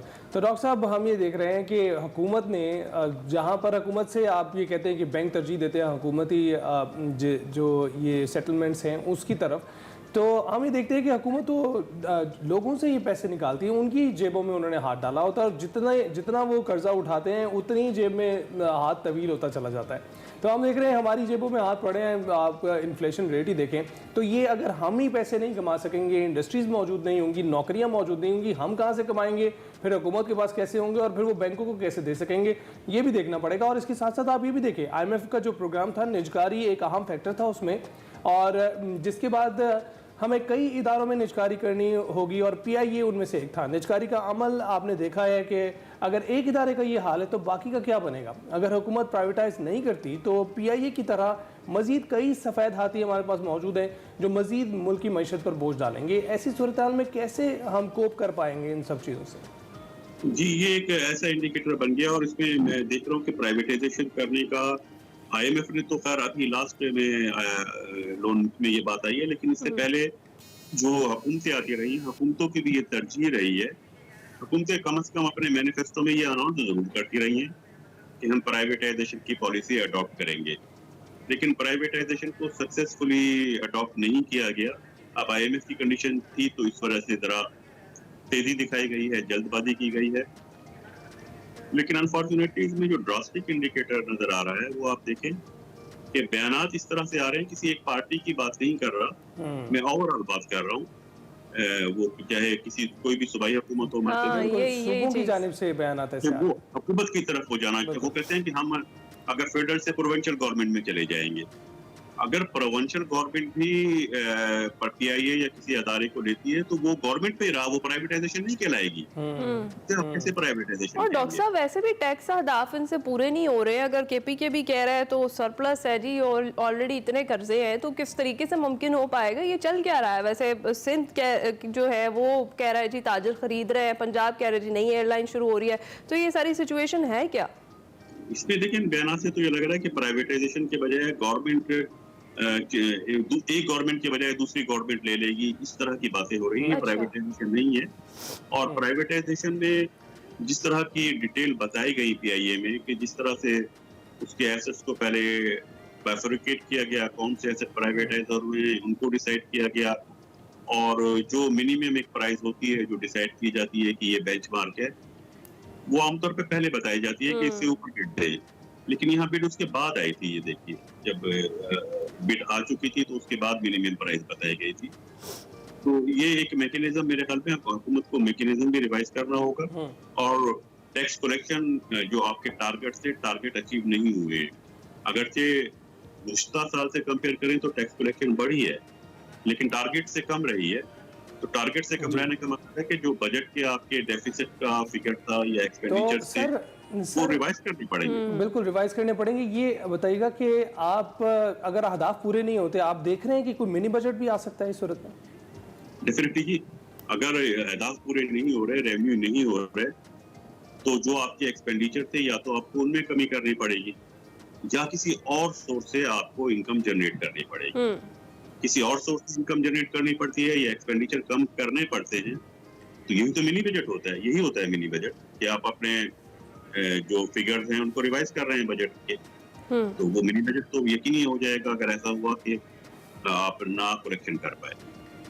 और प्राइवेटाइजेशन के बाद दूसरा एक ये खतरा हो गया है कि जो फाइनेंसिंग थी बजट की, एक तो होता है ना कि उसके एक्सपेंडिचर इम्पोर्टेंट और रेवेन्यू होते हैं, दूसरा उसकी फाइनेंसिंग के भी होते हैं ना सोर्सेस, कहाँ से फाइनेंस किया जाएगा। तो अगर प्राइवेटाइजेशन नहीं हुई तो एक और रीजन बन जाता है रिवाइज करने का। बहुत शुक्रिया आपका, बहुत एक अच्छी तस्वीर खींच दी हमारे इनके लिए भी आपने, और इस तस्वीर से आप अंदाजा लगा सकते हैं हम कहाँ खड़े हैं, हुकूमत कहाँ खड़ी है और इस वक्त बैंक्स कहाँ खड़े हैं।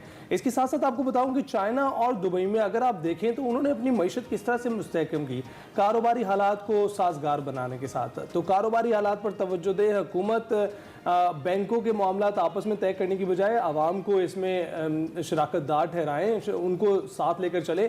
बगैर आवाम के ना हुकूमत के पास पैसे होंगे और ना बैंकों के पास पैसे होंगे। हम ब्रेक के बाद हाजिर होंगे।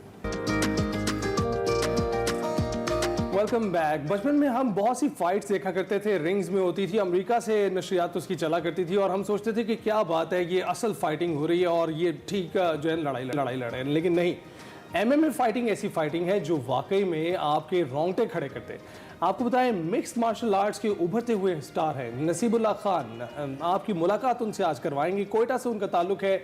नसीबुल्लाह ने श्रीलंका में होने वाली कर्मा फाइट लीग के दूसरे राउंड में तगड़े भारतीय हरीफ अभिषेक सिंह को शिकस्त देकर पाकिस्तान का नाम रोशन किया है। नसीबुल्लाह UMT यूनिवर्सिटी लाहौर में साइबर सिक्योरिटी के तालिब इल्म हैं और वो कोयटा पशीन से निकलकर लाहौर पढ़ने के लिए आए हैं।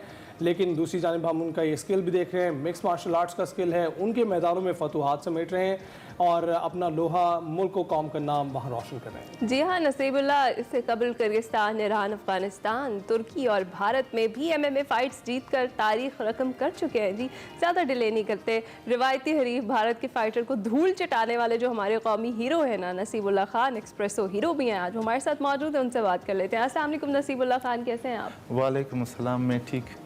सबसे पहले तो मेरा ख्याल है इसी का जिसका जिक्र मैंने कर दिया, भारतीय हरीफ को मजा चखाने के बाद कैसा महसूस कर रहे हैं आप? जी मैं तो बहुत प्राउड फील कर रहा हूँ भारत के ख़िलाफ़ जो मेरी फ़ाइट हुई थी, तो अल्हम्दुलिल्लाह अल्लाह ने उसमें मुझे इज़्ज़त दी और मैं पूरी कौम को मुबारकबाद पेश करना चाहता हूँ इस चीज़ की।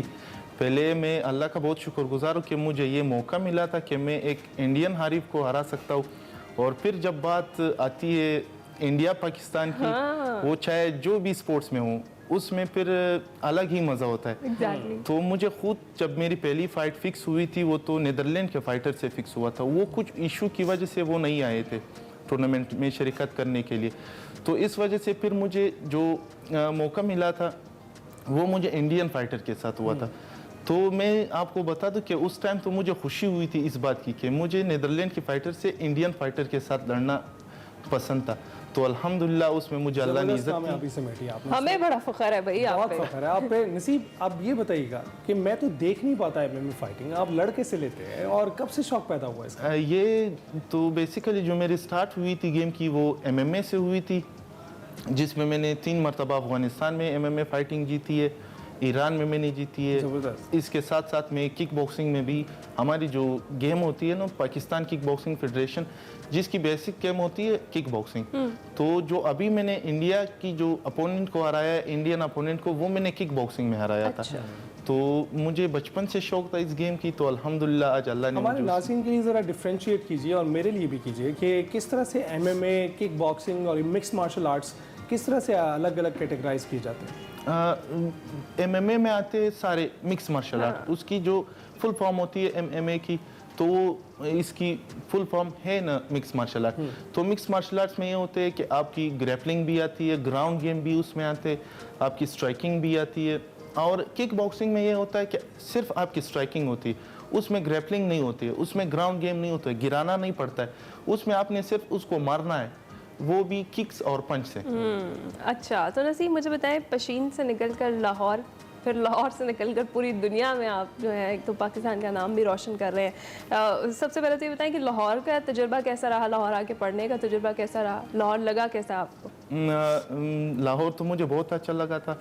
जब स्टार्टिंग में मैं आया था तो डिफरेंस था, तो मुझे थोड़ा डिफरेंस लग रहा था, लेकिन अभी मैं कुछ टाइम स्पेंड करके मुझे लाहौर बहुत अच्छा लगा था। लेकिन यहाँ की जो स्टडीज़ है वो भी माशाल्लाह बहुत अच्छी है मेरी। तो अभी जो अपनी डिग्री के हवाले से भी ज़रा बताएं कि आपने क्यों चूज़ किया साइबर सिक्योरिटी, और फिर उसके साथ साथ आपकी ये जो ट्रेनिंग है इतनी टफ MMA की, उसको कैसे मैनेज करते हैं? तो मेरे जो शौक था, मेरे साथ एक दोस्त थे तलाल हैदर, जो हम दोनों ने डिसाइड किया था, वो मेरे साथ स्पोर्ट्स में भी मेरा पार्टनर है और स्टडी में भी मेरा पार्टनर है। तो हमने स्पोर्ट्स और स्टडी दोनों को साथ लेके आए यहाँ तक। तो वहाँ पे जो हमारी जो शौक थी वो हमें पता, हमने इसके लिए 1 साल पूरा ज़ाया किया था FSC करने के बाद, इस चीज़ को डिसाइड करने के फ्यूचर में हमें क्या करना चाहिए। तब जाके हमें समझ में आया कि हमें क्या करना चाहिए। इस वजह से हमने साइबर सिक्योरिटी चूज़ की थी। या लाहौर से? नहीं, मैं कोयटा से हूँ। नहीं, वो आपके जो दोस्त, वो मेरे दोस्त थे, वो मेरे बचपन से मेरे दोस्त थे, बचपन से साथ है, स्कूलिंग एक साथ हुआ है, कॉलेज एक साथ हुई। ज़बरदस्त। ऐसी दोस्तियाँ बड़ी नायाब होती हैं। काफ़ी सपोर्ट करते होंगे वो आपको इस तरह की एक्टिविटीज़ के लिए? हाँ, उसने मुझे बहुत सपोर्ट किया हुआ है, मेरे स्पोर्ट्स लाइफ में भी मुझे सपोर्ट किया है, मुझे फाइनेंशियली उसने भी बहुत मतलब सपोर्ट किया हुआ है। तो ये बताएं नसीब, आप जब फाइट कर रहे होते हैं, आपके घर वाले भी देख रहे होते हैं, और अक्सर ये ज़रूरी नहीं कि आप जीत ही रहे हो, कई बार आप हार भी रहे होते हैं, तो कैसा फील करते हैं आपके घर वाले? मेरे घर वाले जो है ना, ख़ासकर मेरे अबू को मेरी गेम बहुत पसंद है। वो इस चीज़ से बहुत मोटिवेट होते, मेरी फैमिली को बहुत पसंद है। तो जब मैं हारता हूँ तो जब आ जाते तो जाहिर सी बात है, फैमिली होती है, वालिद होते हैं, वो पूछते हैं कि नहीं आप कैसे हार सकते हो। तो गेम की ऐसा होती है, हार जीत तो गेम में आती रहती है। तो उसको मतलब पसंद है कि मेरा बेटा हमेशा जीते, हमेशा मुल्क का नाम रोशन करे। तो मेरे जो अचीवमेंट्स है उसमें मैं अल्हम्दुलिल्लाह इतनी इंटरनेशनल लेवल पे मैं सिर्फ 2 मरतबा हार चुका हूँ। ज़बरदस्त। तो 6 मरतबा तो अल्हम्दुलिल्लाह मेरी माशाल्लाह। फैमिली सपोर्ट बिल्कुल ज़रूरी होती है। और मुझे ये बताएं कि नसीब, सबसे ज़्यादा मेमोरेबल फ़ाइट, आपकी यादगार फ़ाइट कौन सी है, और इन फ्यूचर क्या प्लान्स हैं? मेरी जो सबसे ज़्यादा यादगार फाइट थी वो जो अभी इंडिया के साथ हुआ था, वो तो मेरी सबसे फेवरेट फाइट थी, जिसमें अल्हम्दुलिल्लाह मैंने नॉकआउट भी मारी थी 2nd राउंड में। तो वो मेरे लिए बहुत फ़ख्र की बात थी। और फ्यूचर में जो हमारी पाकिस्तान किक बॉक्सिंग फेडरेशन, मेरा कोच समीउल्लाह काकड़ साहब, जिसने मुझे इस मुकाम पे आज ला के खड़ा किया है, मेरी सारी गेम, मेरे बेसिक उसने स्टार्ट की थी, और मेरी जो फाइनेंशियल सपोर्ट है सब उसी ने की है। और आज तक तो हमें गवर्नमेंट की तरफ से कोई सपोर्ट नहीं मिली है इस चीज़ की, ना हमें आज तक कोई स्पॉन्सर मिला हुआ है। आज मैं आप लोगों की जी बहुत शुक्रगुजार हूँ कि आप लोगों ने हमें मौका दिया ये बात बोलने की। नसीब, बिल्कुल, you are welcome any time. Expresso का प्लेटफॉर्म आपके लिए हर वक्त हाजिर है। बहुत शुक्रिया आप हमसे जैसे गुफ्तगू हीरोज करने के लिए। और हम उम्मीद करते हैं कि आपको और भी फतूहात नसीब हों और हमें भी नसीब हो कि हम आपको अपने प्लेटफॉर्म पर बार बार मदद कर सकें। मैं एक लास्ट बात कहना चाहता हूँ आपकी प्लेटफॉर्म के जरिए कि आज तक तो हमें कोई सपोर्ट नहीं मिला है, चाहे गवर्नमेंट ऑफ बलूचिस्तान की तरफ से हो चाहे पाकिस्तान की तरफ से।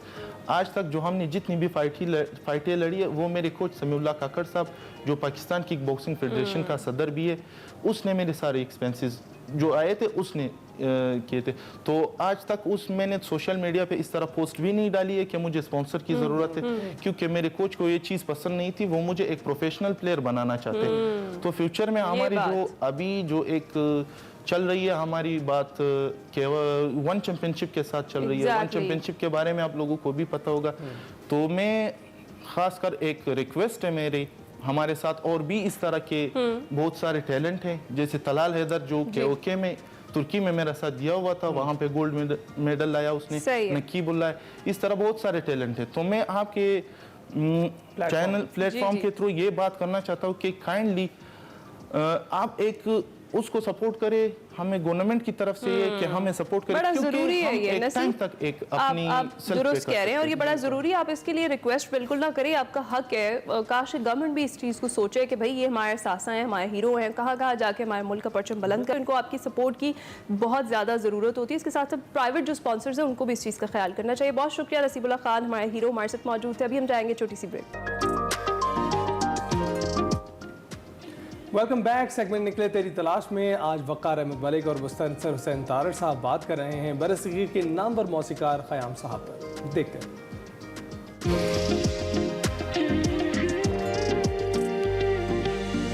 अस्सलाम वालेकुम नाज़रीन, मैं वक़ार अहमद, आप देख रहे हैं निकले तेरी तलाश में। निकले तेरी तलाश में हम हर हफ्ते मुस्तनसर हुसैन तारड़ साहब से गुफ्तगू करते हैं, हमसे सवालात करते हैं और वो हमें जवाबात देते हैं। बहुत शुक्रिया तारड़ साहब। आज का जो मेरा सवाल है वो ख़याम साहब के हवाले से, और ख़याम साहब का जब नाम ज़हन में आता है तो फिर कभी कभी ये क्या जगह है दोस्तों, दिल नादाम, उमराव जानदा, ये चीज़ें ज़हन में आती हैं। बहुत बड़े मौसीकार, बहुत बड़े इंसान। तो तारड़ साहब कुछ बताइए। एक तो आपने किसी जगह अपनी किताब में तज़किरा किया है कि ख़याम साहब ये मोहम्मद ज़हूर ख़याम हाशमी साहब का ताल्लुक़ जो है वो लाहौर से है, और आपने ये भी कहा कि उन्होंने कभी इसका तज़किरा नहीं किया बवजू। तो ख़याम साहब के बारे में कुछ बताइए। मेरे एक दोस्त हुआ करते थे, मुश्ताक, दाको कहते थे उसको, और बाद में हाशमी भी उन्होंने अपने नाम के साथ लगा लिया। तो वो 4 भाई थे, बीरन रोड के रहने वाले थे। अच्छा। वही उनका घर था, और हम जब जाते थे तो उनके घर में हालात मौसीकी वहाँ पे होते थे, उनका एक पैटर्न ज़िंदगी का। तो 4 भाई थे उनके, मुश्ताक, हाशमी। अच्छा। मेरी उम्र के या उससे बाद के भी लोग जानते हैं कि जो उन्होंने बहुत लाजवाल नगमे, डॉक्टर अमजद परवेज भी थे साथ, मेरा लुटिया शहर बम्बोरनी, या चल मेले न चलिए, इस किस्म के 3-4 गाने उनके बड़े हिट थे उस ज़माने में। बहुत अच्छा गाते थे। मेरा ख्याल है राख में मैंने मेंशन भी किया है कि उन्होंने आना, और उन्होंने हमारी फरमाइश पर, अभी हम स्कूल में थे, ये रात ये चांदनी फिर कहाँ गाना, और जो बालकनीज होती थी लक्ष्मी अंशन, वहाँ से फूल गिरते थे, और फूल कौन गिराता था ये आप जान नहीं सकते। तो मुश्ताक हाशमी के बारे में डिटेल से मैं बात नहीं करूँगा, फिर कभी सही। उनके दूसरे भाई थे गुलजार। अच्छा। मुश्ताक भी बहुत अच्छी क्रिकेट खेलते थे, गुलजार भी बहुत अच्छी क्रिकेट खेलते। तो उनका जवानी में इंतकाल हो गया। उनके तीसरे भाई जो थे,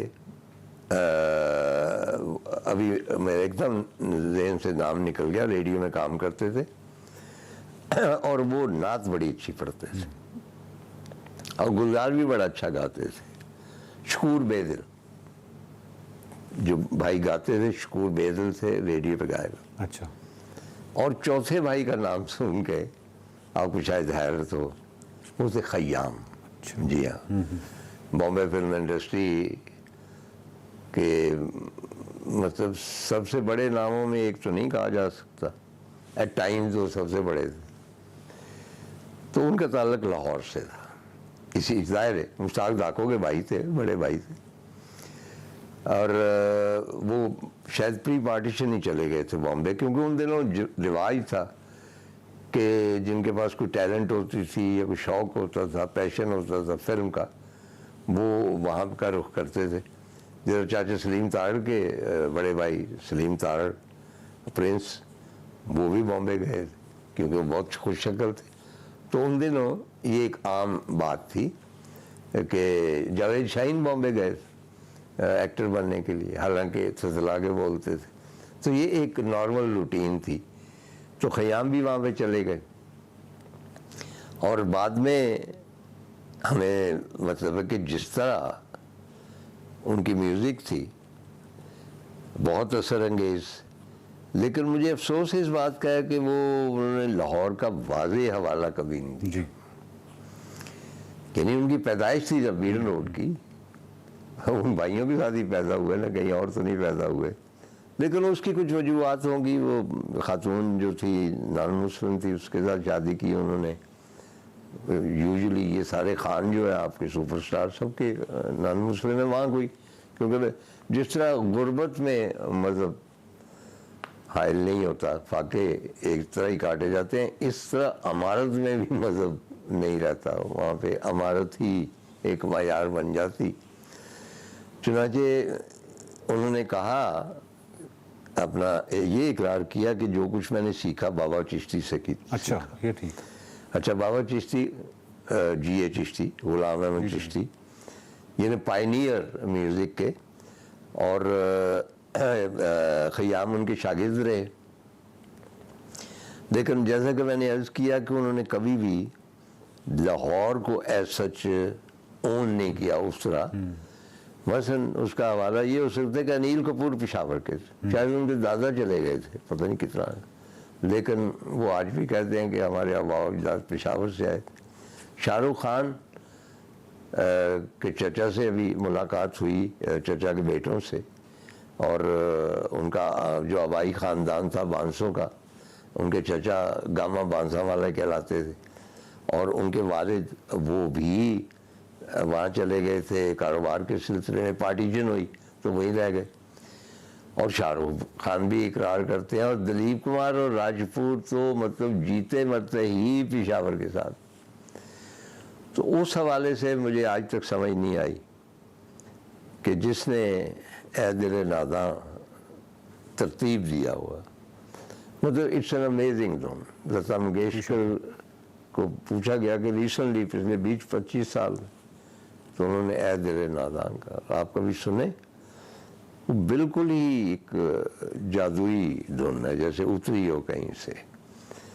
और फिर उमराव जान अता के गाने। और सबसे बड़ी बात कि आप जानते हैं कि कभी कभी जो है मेरे दिल में ख्याल आता है, ये पहले भी बहुत कोशिश हुई है इसको धुन बनाने की, लेकिन कि वो नज़्म है तो उसमें कोई कामयाब नहीं हुआ।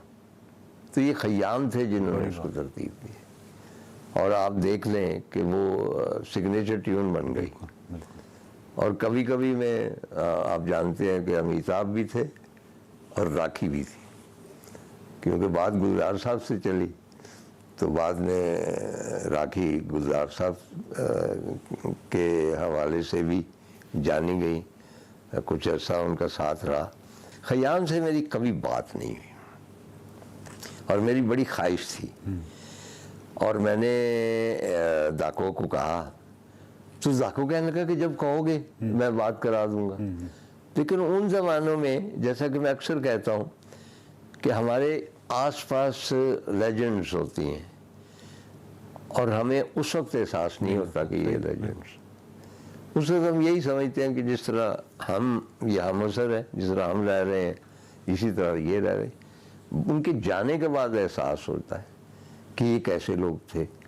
जिस तरह मतलब है कि फैज़ साहब थे और बहुत सारे, और फराज तो रिसेंटली बात है या मतलब ज़हीर काश्मीरी थे, मजीद अमजद से तो मुलाकात नहीं, मुनीर नियाज़ी थे। तो ठीक है, उनकी ज़िंदगी में भी हमें मालूम था, लेकिन जब ये लोग रुखसत होते हैं ना, तो फिर आपको महसूस होता है कि वो तो एक तारीख़ थे, वो तो एक लेजेंड थे, ज़्यादा मिलना चाहिए था, ज़्यादा मेल मुलाकात चाहिए था। तो इस तरह ख़याम से मेरी मुलाकात कभी नहीं हुई, लेकिन हम तकरीबन पड़ोसी थे, क्योंकि हम लक्ष्मी जंक्शन में रहते थे और लक्ष्मी जंक्शन के साथ बीडन रोड पे वो रहते थे, और मैंने उनका आबाई घर देखा हुआ है, और वहाँ जो साज थे उन्हीं पे ख़याम ने इब्तदाई तौर पे मौसीकी की मशक़ की, और फिर वहाँ पे पहुँचे जहाँ से आगे मेरा ख़्याल है कि कोई और जहान नहीं है मौसीकी के हवाले से बात करना। बहुत शुक्रिया तार साहब। नाज़रीन, ऐ दिल नादा के हवाले से जो तज़किरा आया, तार साहब ने तज़किरा किया है, इस हवाले से ये बताता जाऊँ कि लता मंगेशकर के हवाले से कहा जाता है कि उनकी ये ख्वाहिश थी और उन्होंने कहा कि मैं ये सुनना चाहती अगर ये मैडम नूरजहां भी गाती कि उनकी आवाज़ में ये गाना कैसे लगता है, ये उनकी ख्वाहिश थी। और फिर जब लंदन में इनकी मुलाकात हुई तो मैडम ने जिस गाने की फरमाइश की लता मंगेशकर से सुनने की, वो यही ऐ दिल नादा था। ख़याम साहब बहुत बड़े आदमी हैं और हमें इस पर भी फ़ख्र होना चाहिए कि उनकी जो रूट्स हैं, उनकी जो जड़ें हैं, वो लाहौर की हैं। देखते रहिए निकले तेरी तलाश में। हमको किसके गम ने मारा, ये कहानी फिर से ही। हमको किसके गम ने मारा, ये कहानी फिर से ही। किसने तोड़ा दिल हमारा, किसने तोड़ा दिल हमारा, ये कहानी फिर से ही। हमको किसके गम ने मारा, ये कहानी फिर से ही।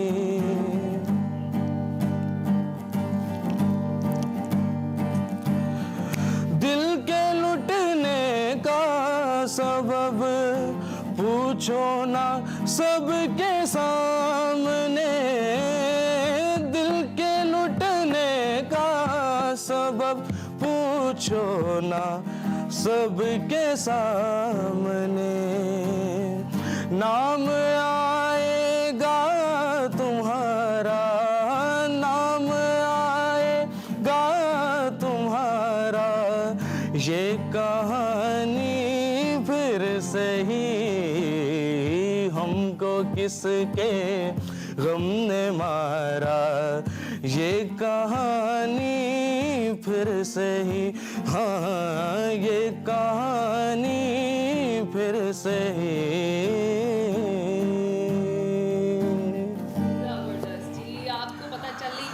हमारे साथ कौन मौजूद है जी। एक्सप्रेसो टैलेंट में आपकी मुलाकात सुरीली और मैसूर कुन आवाज़ के मालिक सिंगर जो है अब्दुल्ला रिजवी से हम करवा रहे हैं, और सोशल मीडिया पर आजकल ये काफ़ी वायरल है, तो हमने कहा जी क्यों नहीं हमारे पास भी आएँ और हम भी आपसे इनकी मुलाकात करवाएं। अब्दुल्ला रिजवी हमारे साथ मौजूद है और उनके साथ साथ मोहम्मद फैज़ान मौजूद है इस वक्त एक्सप्रेसो में। सबसे पहले अब्दुल्ला, वेलकम टू एक्सप्रेसो। और आप कैसे हैं आज, कैसा फील कर रहे हैं एक्सप्रेसो प्लेटफॉर्म से आपने फन का मुजाहरा करके?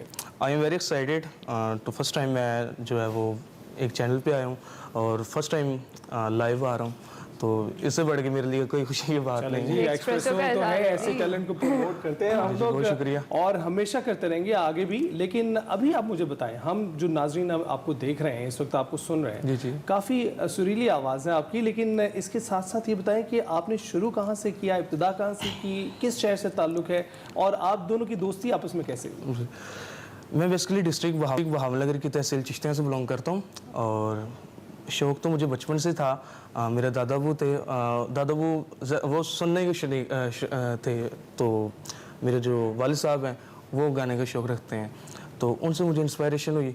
तो स्कूल लाइफ में मुझे पहले नात खाने का शौक़ था काफ़ी, तो वहाँ पर मैं कंपटीशन करता रहा, ठीक है।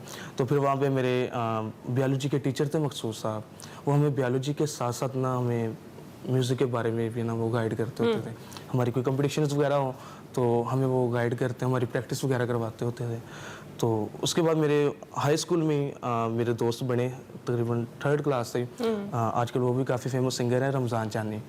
तो उनके साथ मेरी फ्रेंडशिप हुई, तो उनके साथ मैंने वो सब काफ़ी जो मैं अपना सीखने को मुझे ना उनसे मिला है। तो फैजान आप फैजान के साथ, हाँ जी जी, अली पूछे। आप भी पूछे है ना अभी। फैजान आप कब से साथ है अब्दुल्ला के, कब से आप लोग मिलकर इस तरीके से गा रहे हैं? हम बेसिकली यूनिवर्सिटी लाइफ में मतलब मिले थे म्यूज़िक सोसाइटी के थ्रू, वहाँ पे जैम वगैरह करते थे यूनिवर्सिटी ऑफ लाहौर में। सही। तो वहाँ पे हमारी मुलाकात हुई थी और हम मतलब कि जैम करना स्टार्ट हुए और वहाँ से फिर हम आगे निकले थोड़ा सा। ज़बरदस्त। तो वहाँ से आप लोग गाते हुए ये नेशनल टीवी पर आज बैठ गए हैं जी। अच्छा, हम डिले नहीं करेंगे ज़्यादा, हमें कुछ सुनाइए। जी ज़रूर।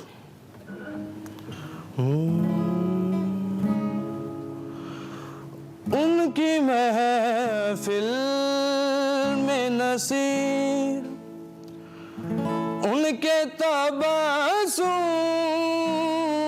की कसम, उनकी महफिल में नसीर, उनके तबस्सुम की कसम, देखते रह गए हम हाथ से जाना, हाँ दिल का उनके अंदाज़ करम, उन पे वो आना, हाँ दिल का है वो वक्त, वो बातें, वो ज़माना, हाँ दिल का।